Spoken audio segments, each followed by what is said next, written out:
သူသည်တဲထဲသို့တဖြည်းဖြည်းနစ်မြုပ်လာသောကြောင့်အကူအညီတောင်းရန်သူငယ်ချင်းများကိုအော်ခေါ်သည်သို့သော်သူတို့ကနောက်နေသည်ဟုသာထင်ကြသည်သူသည်မနောက်ကြောင်းတငယ်ချင်းများအားအော်ပြောသည်နောက်ဆုံးတငယ်ချင်းများသည်အန္တရာယ်ကိုသတိထားမိပြီးပြေးလာသည်နှင့်သူတို့ပတ်လည်ရှိတဲများလည်းနစ်မြုပ်လာခဲ့သည်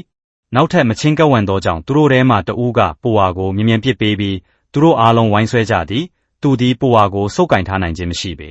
ထိုအချိန်တွင်စပိန်စီးနေသည့်ကယ်ဆယ်ရေးမယ်ကသူတို့ကိုမြင်ပြီးဖြတ်သွားဖြတ်လာတဦးအားအကူအညီတောင်းသည်ထို့နောက်သူမသည်ဖုတ်ကိုယူပြီးတဲပေါ်တွင်လှဲ့ကဖြတ်လာသည်ယောက်ျားလေးနှစ်ဦးကသူမ၏ခြေထောက်များကိုကင်ထားစဉ်သူမသည်ရှေ့သို့တိုးကသူ၏လက်ကိုဆွဲကင်သည်ထို့နောက်ယောက်ျားလေးများကသူမကိုဆွဲခေါ်ပေမဲ့သူတို့သည်အားနည်းနေကြသည်ထိုအချိန်တွင်သူ၏ဦးခေါင်းသည်တဝက်သာကျန်တော့သည်သူငယ်ချင်းတဦးကစပိန်ပေါ်မှပိုက်တစ်ခုကိုယူပြီးတဲအောက်တွင်အသက်ရှူနိုင်ရန်သူ၏ပါးစပ်ထဲထိုးသွင်းပေးသည်သူမသည်သူ့ကိုစုပ်ကင်ထားမှုပျောက်ဆုံးတော့မည့်အချိန်တွင်ကယ်ဆယ်ရေးအဖွဲ့ရောက်လာသည်အဖွဲ့ခေါင်းဆောင်ကတဲအောက်သို့တန်ကြိုးကိုထိုးသွင်းပြီးသူ၏လက်မောင်းတွင်ခြိကာသူ့ကိုဘေးကင်းစွာဆွဲထုတ်လိုက်ကြသည်